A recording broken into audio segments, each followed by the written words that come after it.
जो मैनिफेस्ट किया है वो पूरा नहीं हो पा रहा है। क्या कारण है, क्या ब्लॉकेजेस है, क्या गाइडेंस है, आइए जानते हैं। नमस्कार दोस्तों, मैं सुनैना अर्जन आप सभी का स्वागत करती हूँ। टैरो कार्ड की मदद से आज हम आपकी इस प्रॉब्लम के बारे में जानेंगे। हे डिवाइन एंजल्स, हे हमारे डिवाइन टैरो कार्ड्स, प्लीज़ बताइए मेरे व्यूवर्स के लिए क्या गाइडेंस है, उनकी मैनिफेस्टेशंस में क्या ब्लॉकेजेस आ रहे हैं और क्या गाइडेंस है। Thank you, thank you, thank you. जिस समय भी जो कोई भी मेरी इस रीडिंग को देख रहा होगा, जब भी आप देखेंगे टाइमलेस रीडिंग है, तभी यह आपसे रेजोनेट करेगी। देखिए, आपकी मैनिफेस्टेशंस में पहली बात तो आप जगल कर रहे हैं। आपका जो मैनिफेस्टेशन है, कहीं आपके मन में पूरी तरह से एक उलझन है, मतलब पूरा का पूरा क्लियर नहीं है आप अपनी मैनिफेस्टेशन को लेके। आपको आपके मन में कहीं दो चीज़ें चल रही हैं, दो या दो से ज़्यादा, दो चीज़ों में आप कर ही रहे हैं जगल, क्योंकि जब तक आप मैनिफेस्टेशन को स्ट्रोंग नहीं करेंगे तो पूरा कैसे होगा। पहली बात तो आपकी एनर्जी यही चल रही है कि आप कहीं दो चीज़ों में उलझे, इसीलिए आपका मैनिफेस्टेशन पे ध्यान ही नहीं है पूरा का पूरा। आप सोच रहे हैं दो चीज़ों को एक साथ चलाने का।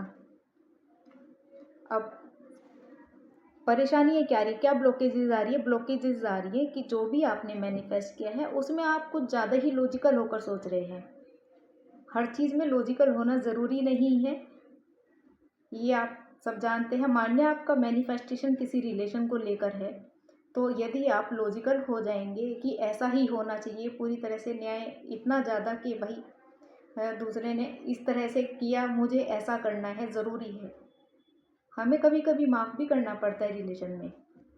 तो इस वजह से हमें कुछ मैनिफेस्ट यदि हमने रिलेशन को लेकर किया है तो समस्या आएगी डेफिनेटली। ये ऑब्स्टिकल आ रहे हैं, ये ब्लॉकेजेस आ रहे हैं। लेकिन यदि कहीं और किसी फील्ड में भी आपने कुछ भी मैनिफेस्ट किया है और आप कहीं ना कहीं बहुत ज़्यादा लॉजिकल होकर सोच रहे हैं, तो आपका लॉजिकल होना ही ब्लॉकेजेस बन रहा है। तो आपके लिए गाइडेंस क्या है वो देख लेते हैं, आपको करना क्या है। देखिए, द एम्प्रेस की एनर्जी, द एम्प्रेस की एनर्जी में आपको आना है, तब जाके आपकी मैनिफेस्टेशन पूरी होगी। तो ये कार्ड बोल रहा है कि आपको बहुत सॉफ्ट हार्टेड बनना है, सॉफ्ट हार्टेड, न्यायप्रिय बनना है, लेकिन सॉफ्ट हार्ट के साथ, नर्चरिंग नेचर के साथ, जैसे कि माँ बच्चे को प्यार करती है, इस तरह से एक सच्चे दिल के साथ आपको आगे बढ़ना है। तो आप, ये इतना रॉयल कार्ड है, ये बता रहे कि आपकी मैनिफेस्टेशन बिल्कुल डेफिनेटली पूरी होगी ही होगी।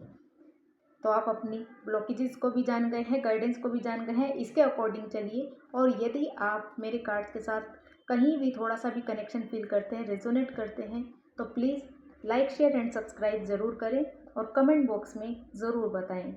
ये आपका एनर्जी एक्सचेंज होगा, एनर्जी एक्सचेंज भी ज़रूरी है। यदि आप इस एनर्जी को क्लेम करना चाहते हैं तो I claim this divine energy ज़रूर लिखें। Thank you, bye bye.